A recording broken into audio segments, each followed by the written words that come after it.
So I can start anytime? Yeah. Okay. My name is Alison Easterling. I'm a member of the history department at the Lawrenceville School, and I have traveled with Lawrenceville's international programs 4 times in the last 10 years as a chaperone on student travel. And I've had the experience of traveling before the new Harkness travel program model and after some of that model was introduced. I'm having a hard time figuring out what I'm going to say. Can we stop it? Just you can okay, then keep it. Okay, keep going. Okay. Look at it, Okay. your thoughts and start up. Okay. In the first trips that I went on as a chaperone were organized in a traditional way, meaning that the chaperones themselves, the teachers, had planned the itinerary in advance, had made all the decisions about what was going to happen each day, and the students were really following on the decisions that were made by the adults leading the trip. There was a lot of active learning going on. In particular, I was a chaperone on a trip to Central America where students were making a film. Another trip to the Serengeti where students were doing some research on animal life there. But I had an experience 2 years ago to go on a new version of our international programs, which are now called our Harkness travel programs.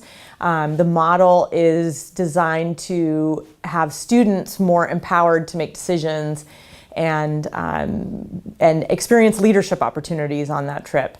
For the adults, for me in particular, it was a lot about learning how to let go of certain kinds of controls that I was accustomed to exercising as a chaperone.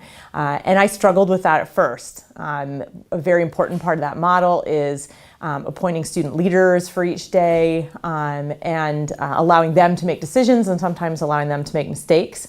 And I struggled with that, but over the course of that trip was to Germany and Austria, and seeing the growth that the students experienced, I became convinced that that was a really fruitful model. The other things that were part of that trip that made it really different, the trip under the new Harkness model program, was the time that was built in for reflection and journaling. Initially, I wasn't sure that that had a lot of value added. But as time went on, and actually as that particular trip went on, I realized how much it enriched the students' experience, the whole group's experience, and allowed them, I think, to have longer-term learning experiences because of that. Okay, I'm going to stop for a sec. What else should I talk about, Mike, that would be good? You've got journaling, your own kind of release.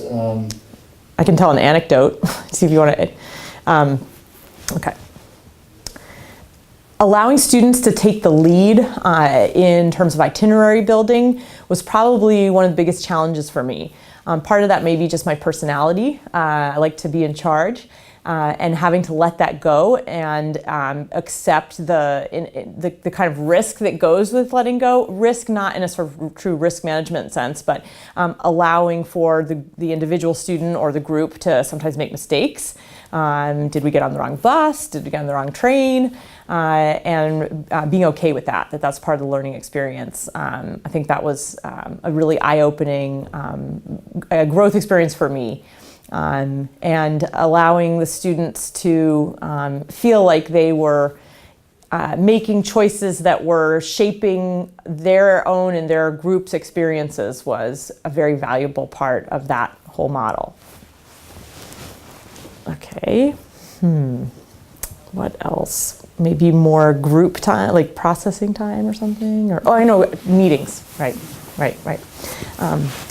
Another important element of the Harkness travel program model that I experienced for the first time when I was co-chaperoning a trip to Germany, Austria, was the time that was built in daily for community meeting.